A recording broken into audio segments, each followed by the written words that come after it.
afternoon and welcome to Deutsche Telekom's conference call. Please note that this call will be recorded and uploaded to the Internet. May I now hand you over to Mr. Stefan Eger. Please go ahead, sir. Good afternoon and good morning to the second quarter results of Deutsche Telekom and to our conference call, as usual, with our CEO Tim Höttges and our CFO Thomas Dennenfeld.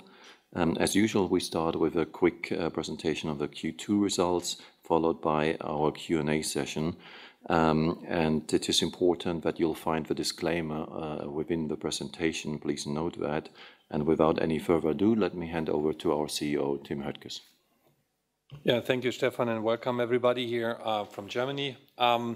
Let's start today's call on another solid quarter for DT with a brief summary of what we have achieved and about, let's say, the details, even talking about the US.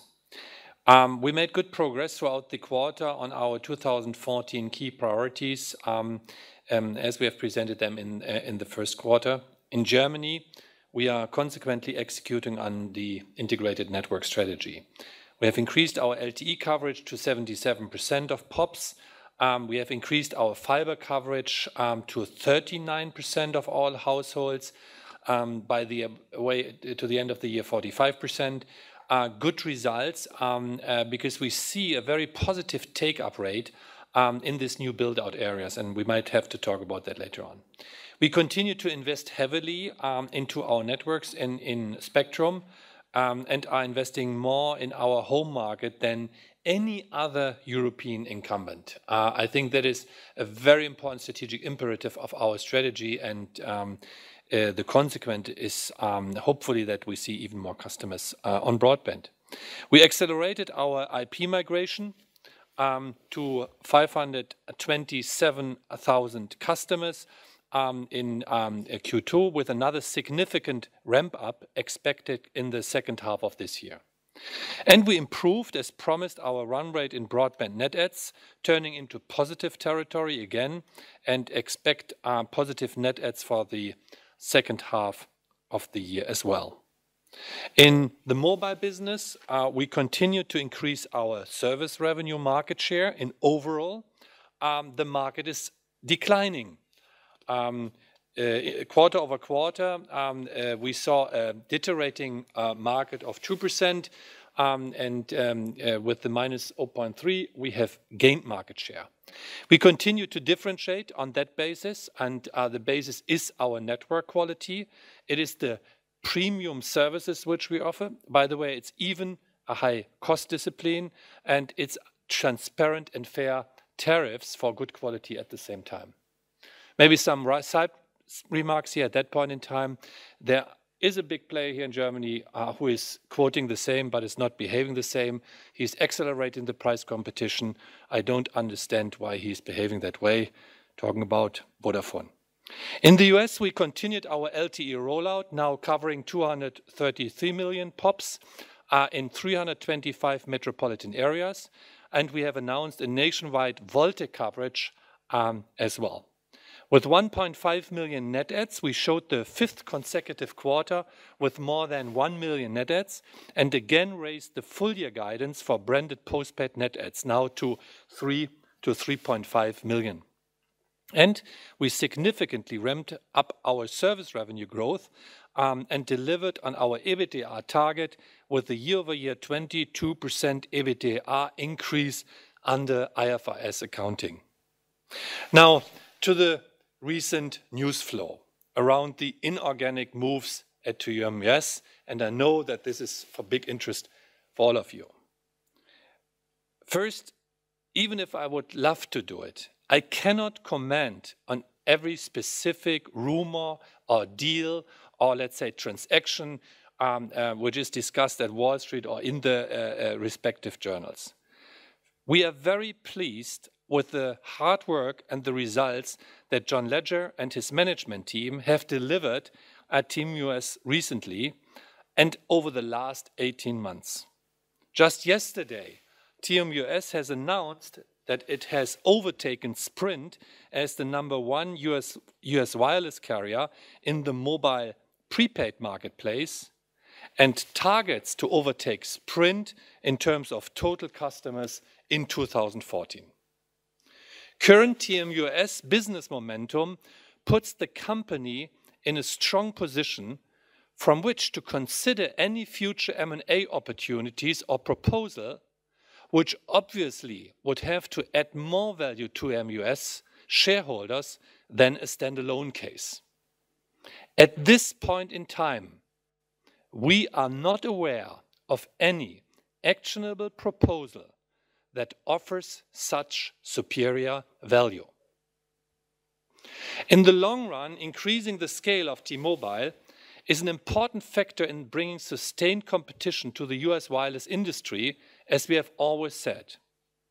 The political and regulatory environment in the US has to be open to considering further consolidation and to looking at the overall market evolution, not just on an isolated mobile market definition.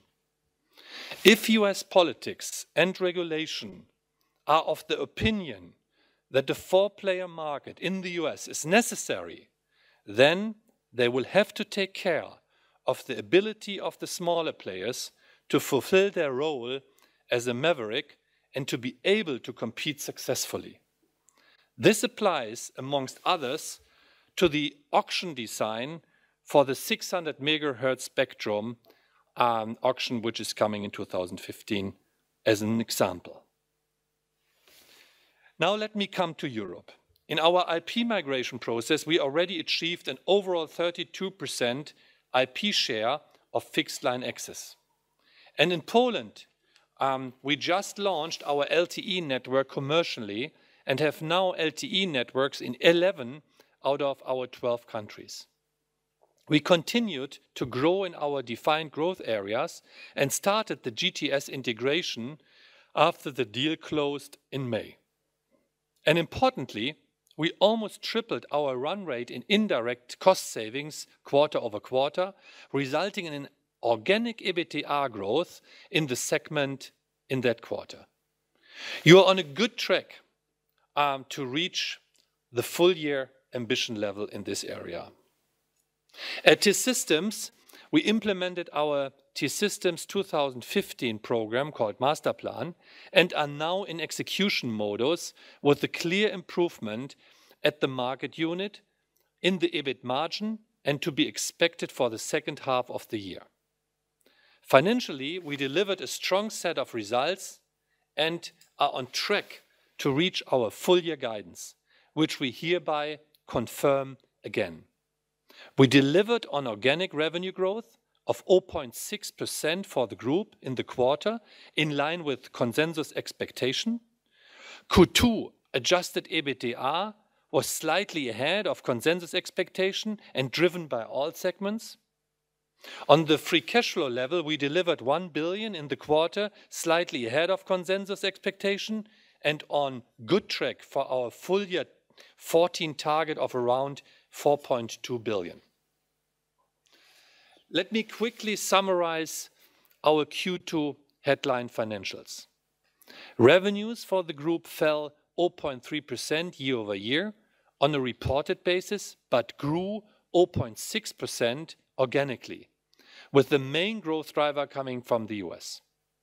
The adjusted EBITDA increase of 0.3% was driven by US, but also by the significant cost reductions in Germany and in Europe.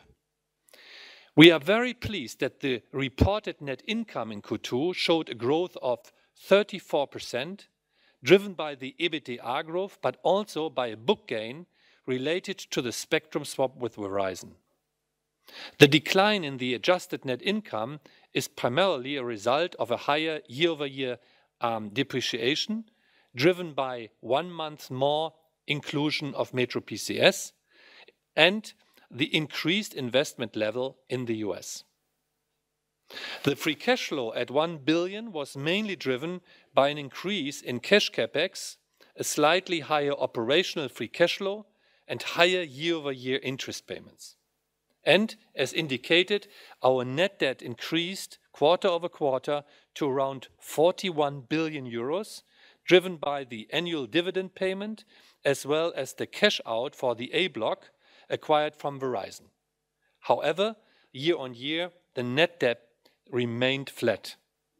With this, I hand over to Thomas for the operational details of the quarter. Yeah, thanks, Tim, and welcome from my side as well.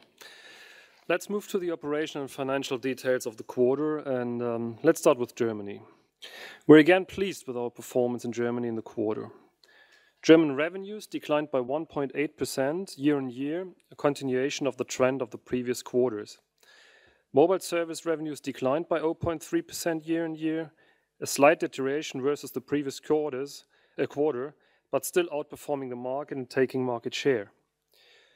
Core fixed line revenues declined by 2.3%, a clear improvement versus previous quarters. And I come to this in a second on a deep dive. Our wholesale revenues grew by 2.4% year on year, though adjusted seasonality and a negative one-time effect in Q2 last year, we saw an underlying small deterioration versus the last quarter. The adjusted EBITDA declined by 1% year on year, and though resulting in a strong and year-on-year improved EBITDA margin of 41.3%. The adjusted OPEX in Germany decreased by 3.4% year-on-year, driven by lower revenue-related costs like interconnection, lower market invest, which were somewhat counterbalanced by costs related to our IP transformation and also our integrated network rollout. In German fixed, we saw a good quarter with some improving trends versus the previous quarters. I would like to highlight the following. An almost 30% year-on-year reduction in line losses to 168,000 despite 14,000 LTE wireless broadband customers added in the quarter. This is the lowest quarterly level of line losses since 10 years. A further accelerated growth of new fiber customers, with 227,000 net new additions, of which 119,000 came from our own retail business. In total, we have already almost 2 million fiber customers on our German network. Broadband net adds continued to improve too, and were positive at 7,000 in the quarter. We expect positive broadband net adds in the second half as well, but bear in mind the usual Q3 seasonal effect, from the old max waves, will kick in. On the TV side, our measures to increase the momentum in entertain showed again results in Q2, with 63,000 new customers being added. Importantly, 53,000 of these new entertain customers booked the entertain package with a fiber access. The overall fixed network revenues, so core fixed line and wholesale in Q2, declined by 1.2% year on year, with the fixed line, as per our backup definition, declining by 2.9% year on year. Within these revenues, we saw the following trends. A stable year-on-year trend in voice revenues down 7.6%. A slight year-on-year improvement in our connected home revenues, which declined by 0.9%. This is clearly yet not satisfying and not in line with our target we set of 2% of growth. Within the connected home revenues, we saw a continued decline of our broadband revenues with minus 3.1% year on year, and an improving momentum of our TV revenues with a growth of 8.4%. We will continue with our integrated network rollout and our upselling efforts in order to turn this number into positive territory again. In the other fixed network revenues, we saw the following major trends. The decline of 10.6% year on year in our variable revenues was in line with the trends of the previous quarters and is mainly driven by price as well as volume decreases attributable to flat rate components. Fixed line add-on options increased by 5.1% year on year, showing a positive momentum due to a strong increase of almost 17% in TV-centric options due to the positive take rates for Sky and our Entertain to Go product. Our increase in other revenues fixed of plus 7.6% year on year is mainly driven by sale of terminal equipment. In our wireline wholesale revenues, we see a 2.4% reported growth in the second quarter, again driven by the continued positive take-up of our contingent model. However, Adjusting for the negative ULL effect in Q2 last year of 47 million and seasonalities, the underlying revenue declined by 3.1%, a slight deterioration versus Q1. Let's turn to mobile. The German mobile market service revenues decreased by 2.4% year-on-year in Q2, a deterioration versus Q1. Despite outperforming the overall market and further taking market share, our service revenues deteriorated slightly to minus 0.3% year-on-year, an absolute decline of 5 million euro. Main driver here was a 13 million decline in the mobile wholesale revenues, driven by a large service provider. This means that our own branded service revenues were growing this quarter by 8 million. All other factors, including mobile data revenues, SMS revenues, and voice revenues, show trends in line with Q1. Operational, we continued our strong performance in the quarter. We had 275,000 mobile contract net adds, of which 198,000 were own branded, a flat development quarter on quarter. The overall decline in the contract net adds is a result of a derecognition of inactive wholesale customers by one of our wholesale partners, leading to an overall 78,000 net adds figures in wholesale this quarter versus 347,000 in Q1. As a result of this derecognition of inactive wholesale customers, our reported contract churn rate increased slightly to 1.4%. The underlying own branded customer contract churn, however, remained at a very low level of 0.9%. The smartphone penetration in our own branded retail customer base continued to grow to now 70%. Although the smartphone sales momentum slowed down to 881,000 in the second quarter. This is an 11% reduction year-on-year. This is mainly driven by an increasing average contract duration.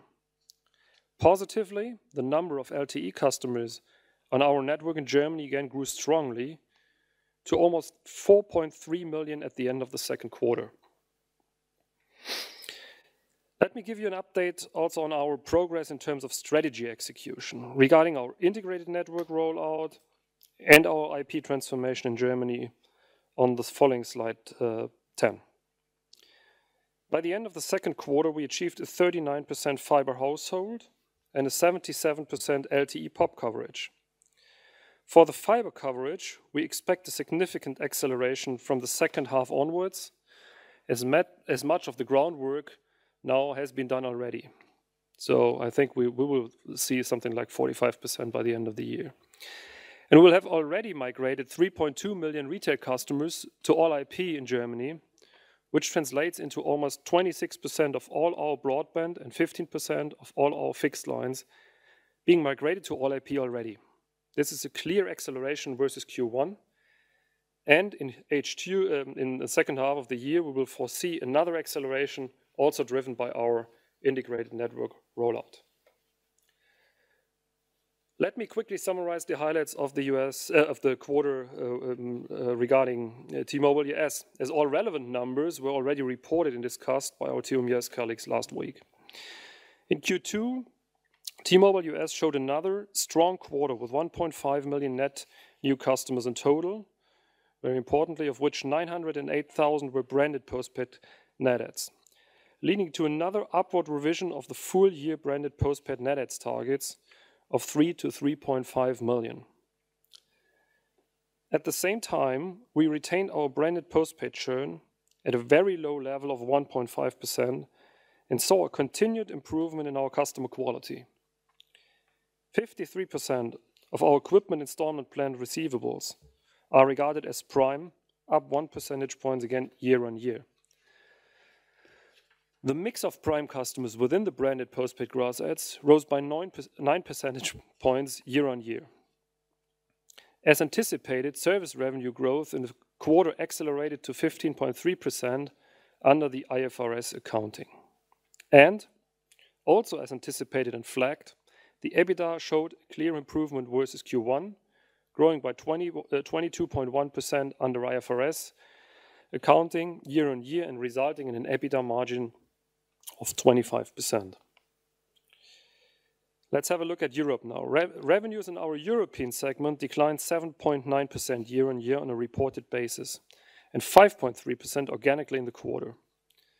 The deterioration versus the Q1 run rate of 93 million was mainly driven by a higher negative mobile regulation impact of 20 million, a 55 million higher decline in traditional telco revenues, mainly driven by voice revenues, 18 million lower growth in our defined growth areas versus Q1. On a country basis, we saw the biggest contribution of the revenue decline coming from Greece and Poland. Whereas in Greece, we continued to take service revenue market share in an overall very competitive and declining market. In Poland, clearly we are not satisfied with our overall operational performance. On a reported basis, the adjusted EBITDA in the segment declined by 1.7%. Organically, the adjusted EBITDA grew by 1.7%, resulting in a strongly year-on-year improved EBITDA margin of 34.7% for the segment. Main drivers were an almost tripled run rate of indirect cost savings to 92 million in the quarter.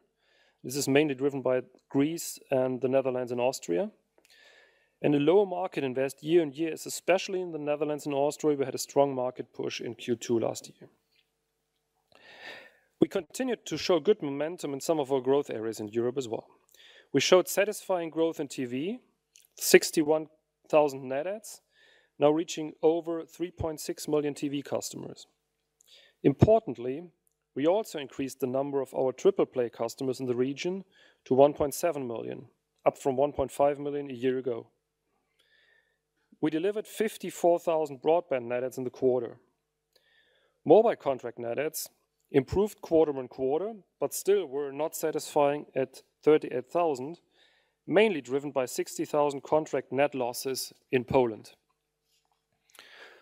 Mobile data organic revenue growth remained solid at 13%, thereby continuing to compensate the decline in SMS revenues. Let me now give you a quick update on the progress being made on the revenue as well as on the technology and cost transformation in the segment Europe in the quarter.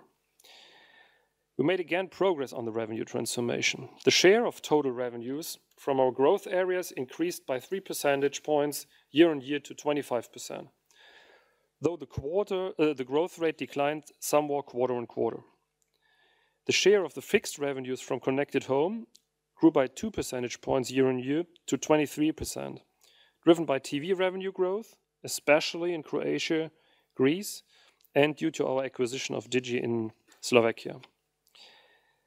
The share of mobile data revenues of overall mobile revenues grew by 3 percentage points to 19%. And the share of B2B ICT revenues as of total revenues increased by 0.6 percentage points to 3.8%.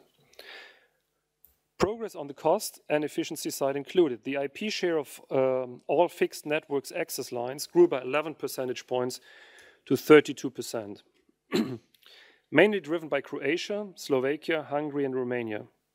LTE sites in service increased by over 6 times year-on-year to 10,000.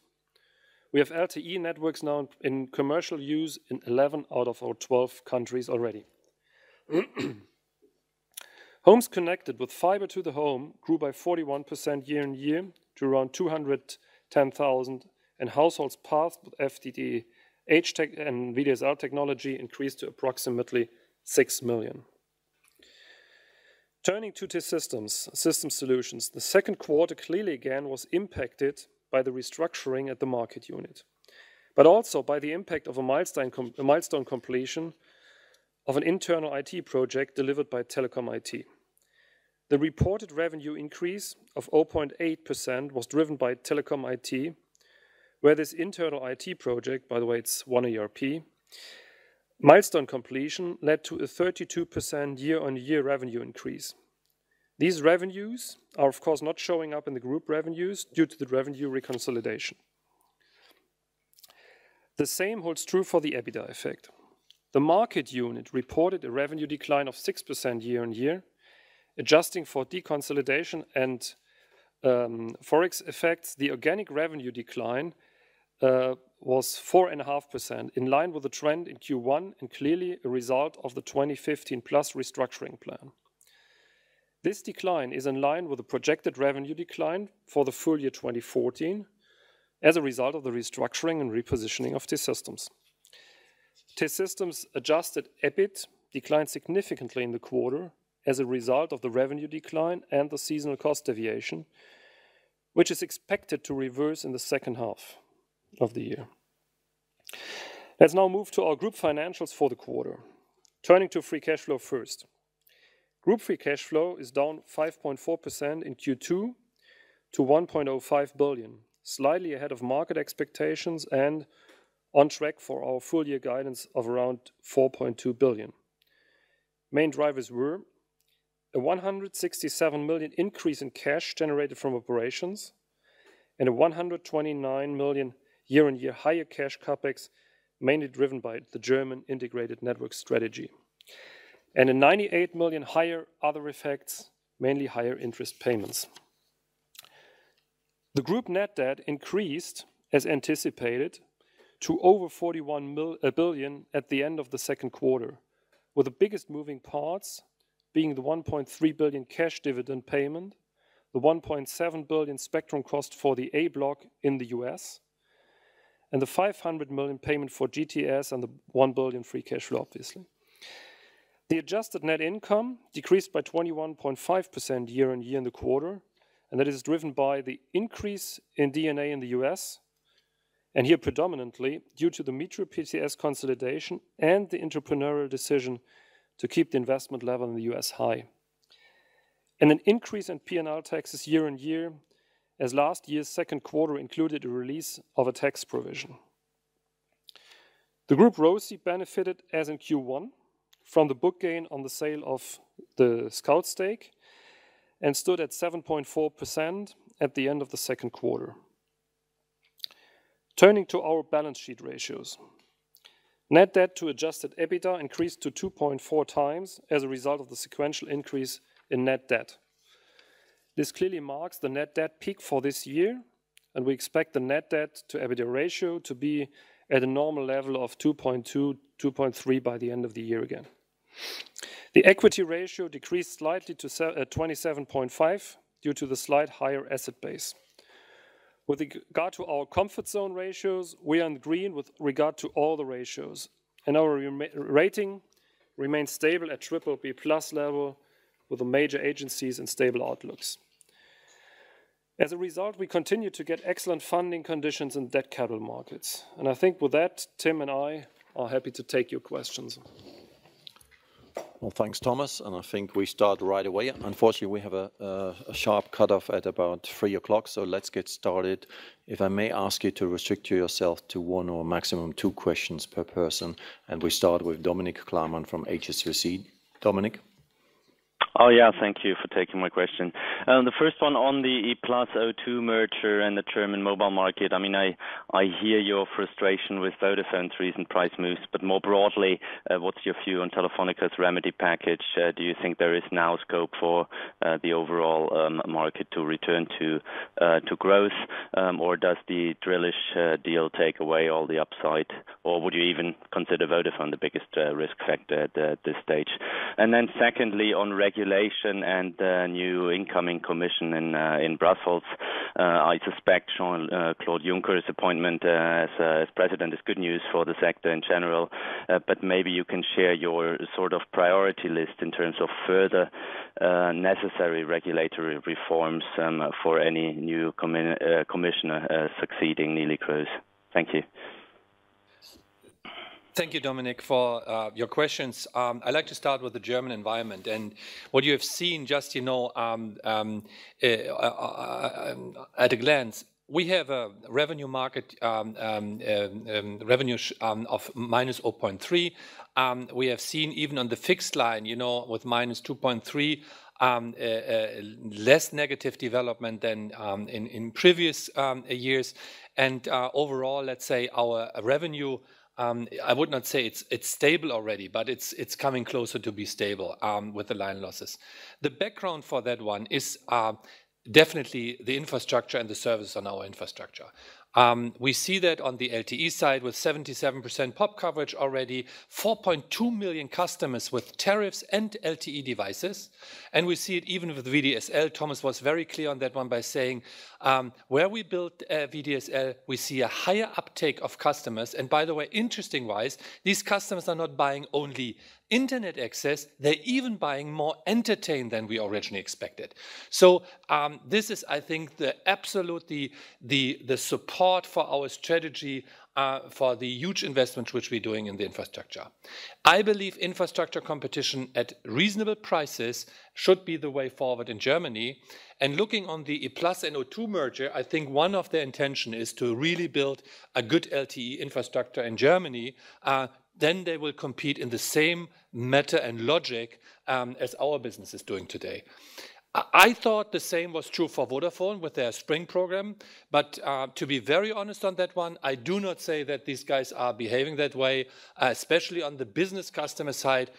They're reducing their prices, and you see the impact on the revenue lines. We are trying to stabilize our revenue, or even, increases in the respective areas. Now, going to the deal, I think overall we supported the deal on E-Plus and Telefonica here in Germany. There are two things I'm concerned about. The first one is the allocation of spectrum. This is something which is going on. There is a renewal of the 1800 spectrum coming soon. So it should not be disproportionate among the players. That is, I think, a decision the regulator is considering. And he behaved quite reasonable in this regard over the last years. And the second topic is the so-called MVNO deal, enabling Drillich for access. Here my concern is that LTE is coming at the same price as all mobile services. And I would say LTE is coming with huge investments, and therefore it should be able even to price on LTE. This is something I do not know the exact details of this MVNO structure, but what I heard so far from other service providers here in Germany is that their conditions which they currently have are absolutely competitive, and therefore they are not seeing a kind of another competitive round, which is taking place by the enforced MVNO. But I do not know the exact details of that, so therefore please ask E-Plus O2 on this regard. With regard to regulations in Brussels, I think in July, Jean-Claude Juncker has been confirmed as the future president of the EU Commission.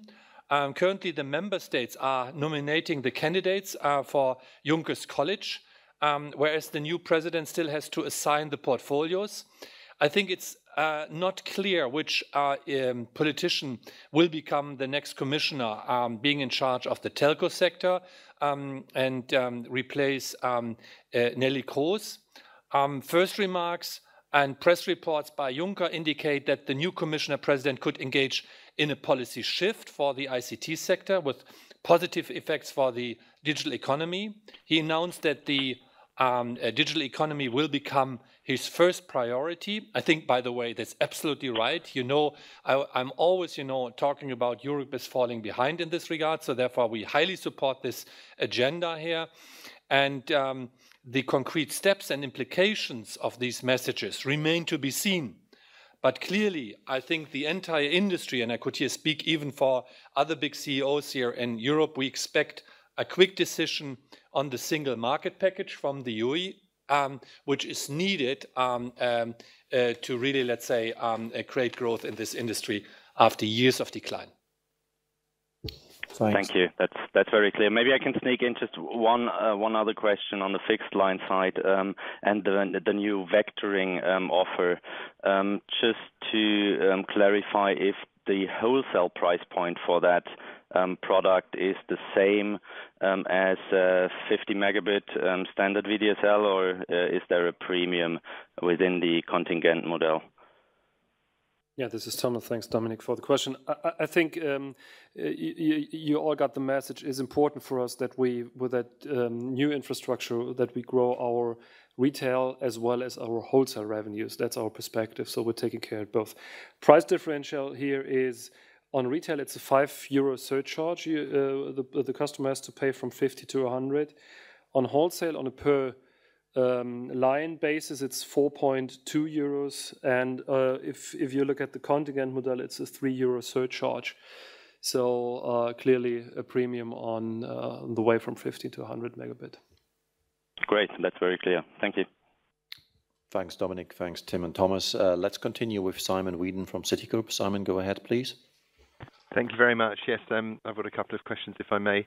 One is just thinking about the situation in the US, and you know where I'm going with it, but I did wonder if you felt it was the partial offer nature of the offer that we know has been put down from one player that makes this particularly unacceptable, or if it's the price point, or if it's a combination of the two.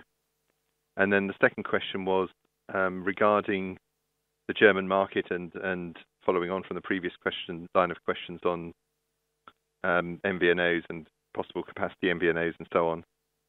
Do you think that third-party distribution of mobile in Germany could take a hit, as we've seen in France, if there's a sharp increase in the aggressiveness of the pricing of online offers? Might that change the cost economics for distribution on the retail side for third parties and for your own retail shop? And how do you think about how far Germany has moved down the line of online distribution versus where it could get to if somebody deploys a model like we've seen in France there? Thanks. Hey, Simon, I think the first question with regard to the US is, I think, a question a lot of guests in our call today are questioning. And therefore, let me make that very clear. I cannot and I will not refer to any kind of specific rumors nor any kind of opportunities or transactional moves which are happening in that market. To be clear on that one, at this point in time, we are not aware of any actionable proposal that offers a superior value to our standalone option. This business is on a good track moving forward. Our service revenues just in the quarter increased by 15%. We have increased our expectation towards branded postpaid. And we have even, delivered in a margin which has increased by 23% to 22 percentage points. So I think what we clearly see, and that was a big question mark on investors in the past, after 5 consecutive quarters of more than 1 million new customers, we even see now that the revenue is coming. With the revenue, the free cash flow is coming, and with the free cash flow, we are even able to finance the investments which are needed, let's say, for our build-out strategy. So therefore, we stick to our strategy, de-risking, self-funding, and kingmaker asset. And whatever we do in the US, on the market side or on the consolidation side, there is no answer without T-Mobile. And so I take the question around Germany. I think, first of all, we need to recognize that aggressive online offers are in place since several quarters. If you look, always taking that example, it's the current price level, entry price level on an E-Plus network in Germany for data flat, single data flat is €6 to €7. The current price level for all net flats, so data flat, SMS flat, text flat, and voice flat, is €15 in the marketplace. That's all driven by that aggressively priced online offers. So I think that's what happened already, and what's kind of normal situation in the marketplace since several quarters already. And third-party distribution in terms of, let's say, shop-based distribution, yes, they have had their hit already some quarters ago. So to be honest, from my point of view, nothing new in the first instance. How far are we progressed in terms of online distribution?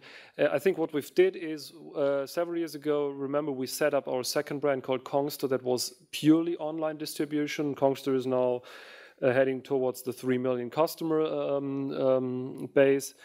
And we have also several partners and also our with the first brand online offer. So we're making sure that we're getting the fair share out of that one. Obviously, not playing the price aggressive game, but the quality game. But we need to have the fair share here as well. So that's how we set up ourselves, and I think we're doing well here. That's great. Thank you very much. Thanks, Simon. Let's move on to Peter Kurt Nielsen from Kepler Cheuvreux. Peter Kurt, please. Thank you very much. Two questions, please. One on Germany, one on the US. Thomas, you talked about the connected home revenues, which are disappointing and weaker than expected again this quarter. Why is that? Is it the price points which are lower, or is it simply the net adds on the broadband side? I mean, the overall KPIs are quite positive. I mean, so why is that, and what can you do to improve that momentum going forward? And secondly, for Tim, please. Tim, you talked about the strong performance in the US and being under no pressure to enter into M&A. You also mentioned the upcoming auctions, and I guess there'll be some rollout post-auctions and significant CapEx spend here. What are your thoughts on the funding of these investments? Thank you.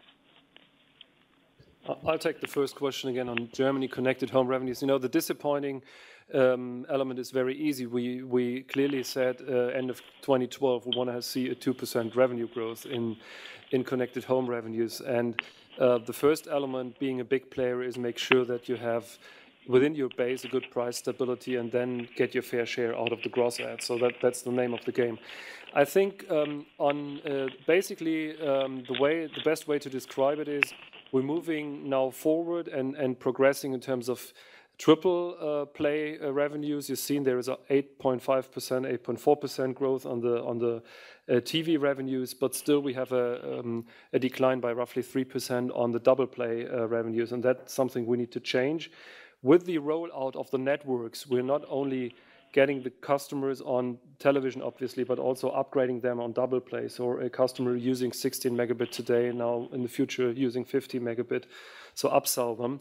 And that's the way how we want to improve that revenue development. Net adds is one element of the game, but price discipline is the most relevant element in there if you're the biggest player. So it's not just go for net adds with aggressive pricing, but make sure that television upselling works, double play upselling works, and that we get a better share out of our gross adds. And I think that's working well right now with the rollouts. So we should improve in the future again, in the next quarters again. Okay, let me ask you questions with regard to the fundings of potential network rollout and spectrum. First thing, maybe to make that clear, we anticipated the auctions, and that was one of the reasons that we acquired the A block from Verizon. Now, we have even clearly stated that we want to participate in the AWS mid-band auction and in the 600 megahertz auction, which is taking place by the end of next year. So therefore, spectrum is a prerequisite for mobile operators, and we have to be competitive in this regard. Now, do we know what kind of spectrum we get? Do we know at what price point we get it at that point in time? No, but be aware, in our organic plan we have made our assumptions. And there are two components which are allowing us our financing. The first one is we expect an increase on our free cash flow and EBITDA by next year, and that was laid out in the capital market story. So partially financed therefore. And the second one is what Braxton even stated in his call. It is based on debts on the US front, which is then doing the refinancing on that one. Maybe a last statement with regard to FCC and the regulation here. Honestly, I hear that the FCC always states that they have to support that a competitive situation should be existing in the US with 4 players. Now, the action from yesterday shows me as well that what is happening at that point in time, only supporting AT&T and Verizon at that point in time, and trying to keep 4 players in the market had a negative impact on the share price of T-Mobile US, -7%, and even on Sprint, -18%. So honestly, I haven't got clear signals from the FCC how they are supporting the smaller carriers to play their role in a very competitive environment in the auction process in the US. Thanks, Tim. We continue with Ulrich Rathe from Jefferies. Ulrich, please.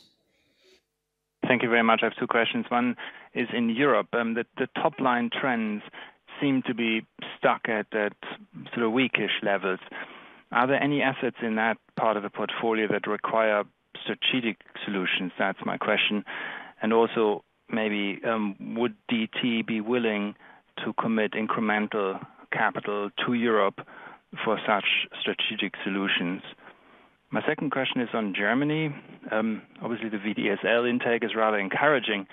I was wondering how much of that is from the current footprint expansion and how much is really from ramping up penetration in existing areas. I mean, is there really a case where the existing geographies have a continuous VDSL intake, or are we simply seeing the boost from expanding the coverage and sort of sweeping up the pent-up demand in those areas that didn't have access to this sort of product before? Thank you.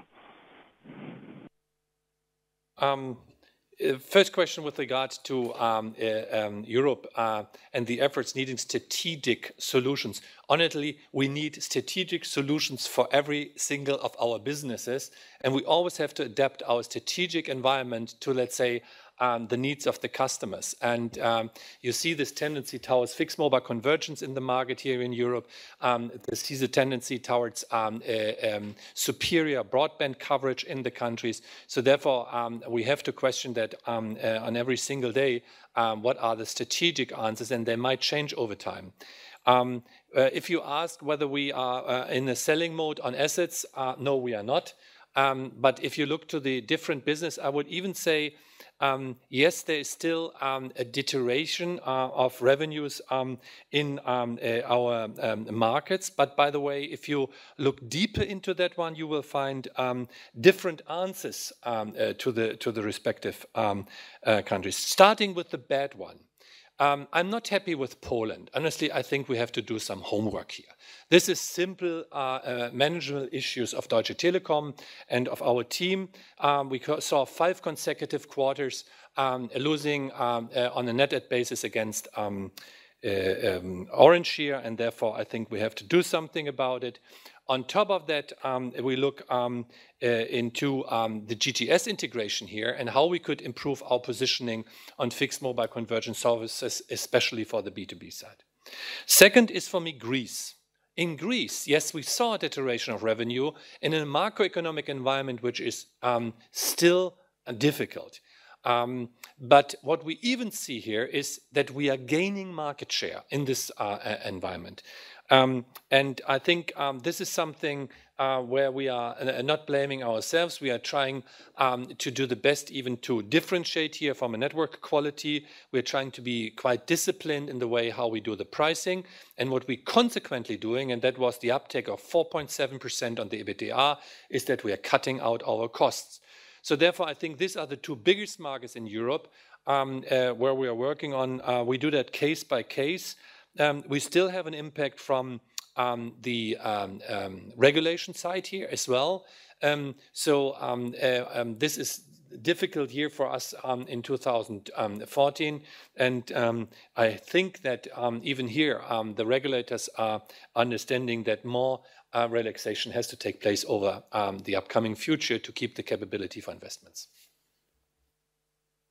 And on Germany and the VDSL intake, first of all, I have to say that we're very pleased with the acceptance rate and the uptake of customers choosing that products whenever we have rolled it out. There is a very good rate of utilization in a very early phase of the network, and that's very positive for the expanded coverage.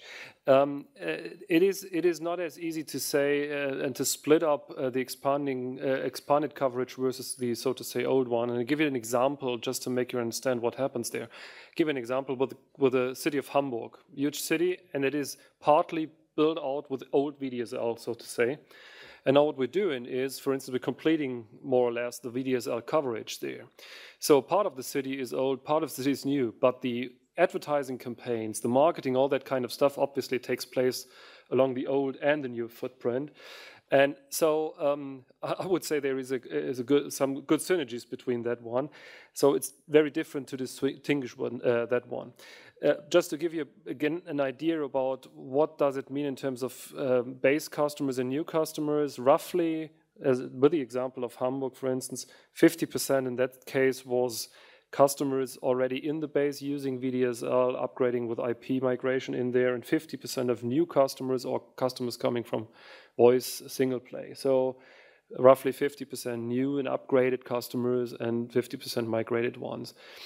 I think that is the picture we can give here. Thank you very much. One more point to Thomas' statement, maybe more in general. We as a team, we are committed network investors. And you see that in the second quarter, we saw an uptake in Germany by 58% and the half year of 39%. In 3G, we have a high coverage of more than 90% with 90,000 sites. In 4G, we have improved our coverage by another 5,000 sites, now 77% pop coverage indoor. In VDSL, we have now 39% coverage, which is high bandwidth. And now vectoring is coming in the second half of the year. Hybrid routing is coming in the second half of the year. And only to give you in 2 years, 50,000 construction areas here in Germany. By the end, we will have 45% of all customers being on this high bandwidth here in Germany. We have IPTV for 65 million households, homes passed already, more than 90% with our SAT offering, so full coverage here. And on the IP migration, which will enable all these modern services, we are migrating more than 50,000 households a week. And therefore, please always bring this huge transformation and huge capex into balance with the free cash flow, the good free cash flow results, and even the good margins, which we are delivering at the same time. Well, thanks, Tim. And we continue with Paul Marsh from Berenberg. Paul, please. Thank you very much. I have two questions, actually. Firstly, on the US situation with Sprint. I just wondered if you're able to elaborate on the reasons why it's not possible to proceed with the deal with Sprint. What were the main regulatory objections? Was it simply about 4 to 3? Was there any movement at all from the regulatory side? And was there any reception for the argument of a super maverick being created here? And specifically as well, was there any difference between the views of the DOJ and the FCC? And then my second question is really about the reseller migration, which not just yourselves. I think Vodafone has mentioned this in previous quarters as well. I'm just wondering what the story is behind resellers and MVNOs in a particular quarter deciding that they're going to move business to another network operator. Is that when contracts come up for renegotiation? Are they doing it in the middle of an agreed contract? Is it about price? Is it about the discussion about the pathway to 4G for MVNOs? Maybe just some additional detail would help us to understand what's going on there. Thanks. Look, the first thing, I'm not commenting on any specifics on talks or potential talks or whatsoever on Sprint and T-Mobile. But I like to comment a little bit on the statements which were given by the US politics and by the FCC in specific. And it was clear that they were stating that they want to have a 4-player market in the US, full stop. It was even clear that they said a BitCo is nothing in the interest for the low-band spectrum auction, which was even stated very clearly. So therefore, I think there's a lot of, let's say, messages coming from that angle. I honestly question that because this market in the US is changing rapidly, and you have seen the movements on the cable side. You have even seen the merger activities on the content side. So therefore, there's a lot of, let's say, integration going on in the space of fixed line and mobile. This market is changing, and just to look only on the mobile, the 4 mobile players. I think this is very short-sighted. And secondly, maybe to reiterate what I said earlier, the reaction of the marketplace on that the super maverick might not, taking place in the upcoming future. This reaction was very negative from a capital market perspective for the single operators, because we have a bifurcated market where AT&T and Verizon are having a privilege in the market.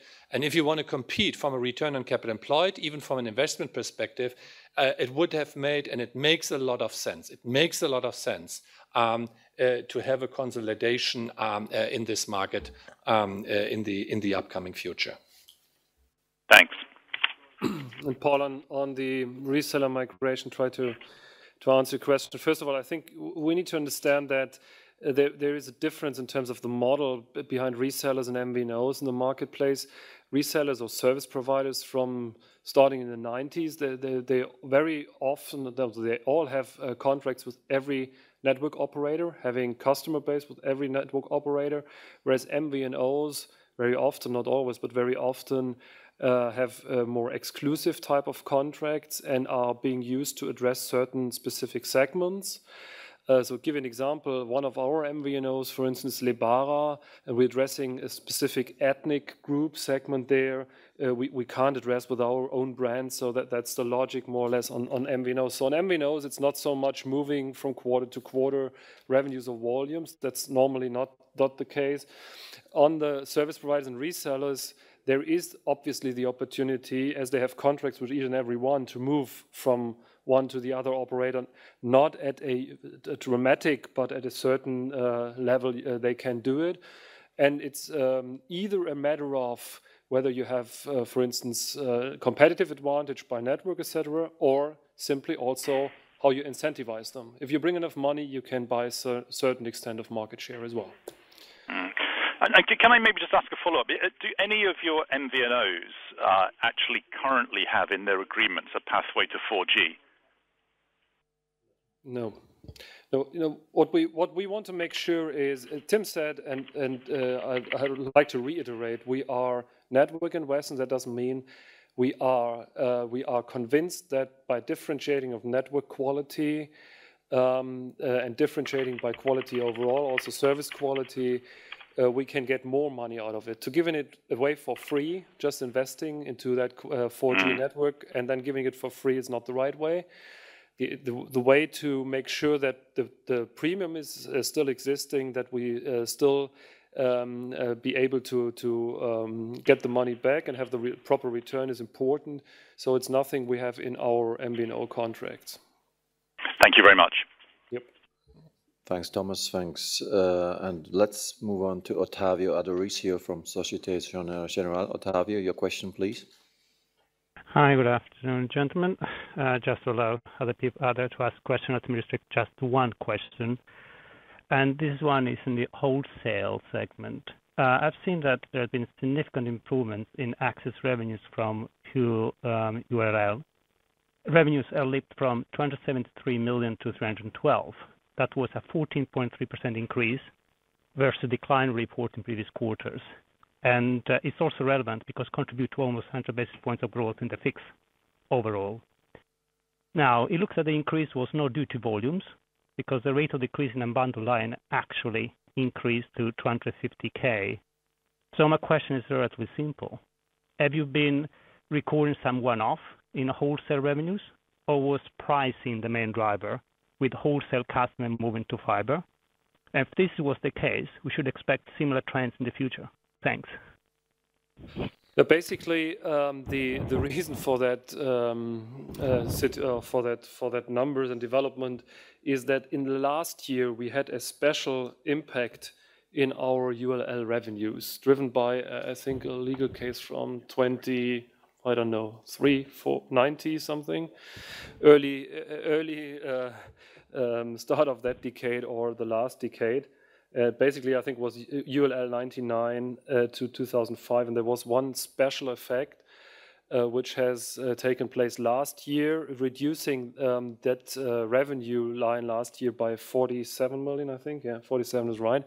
And so that is where the effect is coming from, not an operational reason. Thanks, Thomas. I hope that is clear, Ottavio. Yes, quite clear. Excellent. And then we move on to Stephen Malcolm from Arete. Stephen? Yeah, thanks, guys. I'll go for two, if that's okay. I just boringly want to come back to the US and your comments on sort of FCC's position and your position going forward. I guess, one of the problems I sympathize with your view that AT&T and Verizon have a huge scale advantage, but surely one of the big disadvantages you have is your balance sheet in the US, and so does Sprint. So as you look at spectrum, does it not make more sense to put more equity in to take advantage of the momentum that T-Mobile has, which clearly is very strong at the moment, rather than load it up with more debt, which just sort of propounds the disadvantage that it has against better capitalized, bigger competitors? So that's the first question. And then secondly, on Germany, when you look at the fixed line business, it seems like the cable guys have a sort of big advantage at the low end of their product bases and the sort of 50 meg products, but that disadvantage disappears higher up. How do you close that gap at the low end? How do you make your 16 meg products more competitive with their 50 meg products? Because it seems like you're already there at the high end, but the low end is more of a problem. Thank you. Hey, Stephen, thank you for the question. I think what you have seen us over the last quarters being quite consequent in, identifying and using the opportunities of the growth in the US. So we have invested upfront into the infrastructure, and now we are utilizing our infrastructure with the prepaid Metro PCS, but especially with our intense growth on the US Un-carrier proposition, and this is something where we trying to take every opportunity which makes commercial sense, and that should be even, let's say, the path going forward. There's nothing now to discuss that we are slowing down. This market stays intense. We remain elevated.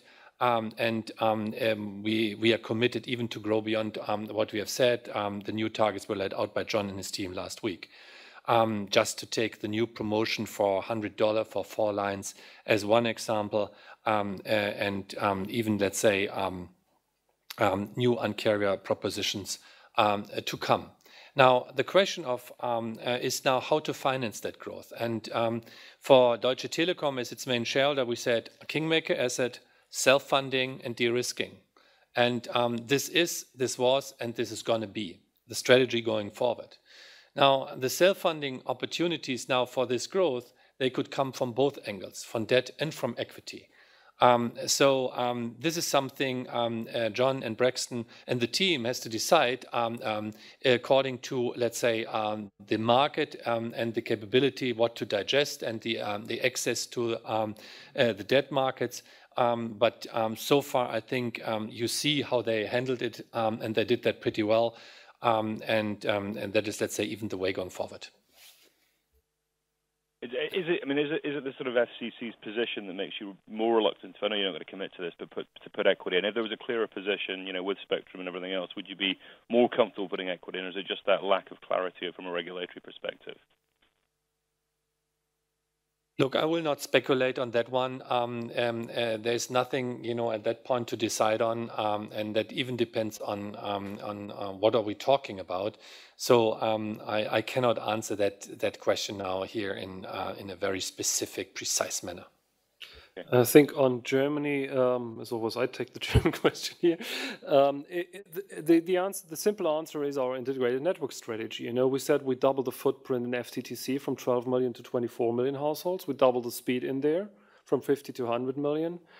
We go with LTE as fast as we can, and with a hybrid router, deliver it by the end of this year at mass market basis. We will add up the speed in fixed line and mobile and make it usable for the customer at home.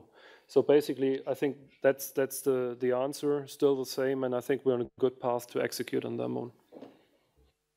Okay. And even I'd like to invite all of you, at least, to have a look into our presentations at IFA. This is a very important fair here in Germany taking place. And we will show something new around the new propositions coming in the mobile and the fixed line space very soon. So that is going to be even something where we're trying to differentiate as a leader here in the German environment. Well, thank you, Tim and Thomas. And now let's go to the last question of the day, which comes from Guy Petty from Macquarie. Guy, please. Yeah, good morning, good afternoon, team. Just a real question, Tim. Just wanted to understand your strategy in the US. I'm trying to understand the bifurcation of the market in the US has probably been to your advantage in the last 2 years, given your operating performance and improved operating trend in T-Mobile USA. So why is there this constant talk of consolidation? Because surely the status quo is a very good environment for you. And I'm trying to understand what is the headwind going forwards that puts restrictions on your business development given the current market structure. Thank you. Look, I think. Thank you for cleaning that uncertainty. The first thing is, yes, you're absolutely right.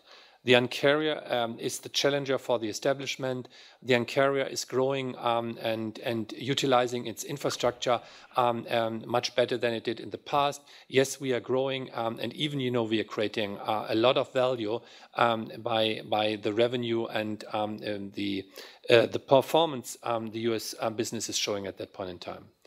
But what we always have said is for a business with 12 to 14% market share to earn a superior or an adequate return on capital employed of this infrastructure, for a small carrier to operate in a very competitive auction against, let's say, AT&T and Verizon with its deep pockets, for a small player to utilize a countrywide infrastructure. This is much more difficult than for the big players. And therefore we have said, look, if there would be a possibility to create a super maverick in the US market, this would definitely, let's say, improve the economics, and that would even give the opportunity to earn superior value for our shareholders in this environment. So I think this is, let's say, what we are talking about. Short term, I think we are a winner of the situation, but mid to long term, we have to be very modest and always, to face the reality of huge network investments and even spectrum acquisitions. Well, thanks, Tim. I think that were some famous last words. With that, we end the conference call. To all of you who have not been yet now in the chain with respect to raising a question, we'll obviously come back to you from the IR team. And with that said, we wish all of you who haven't been on vacation a wonderful summer. We keep on working here, and we see each other and hear each other with the third quarter results in November. Cheers. Bye-bye. We'd like to thank you for participating at this conference. The recording of this conference will be available for the next 7 days by dialing +49 1805 2043 089 via reference number 446826. We are looking forward to hear from you again. Goodbye.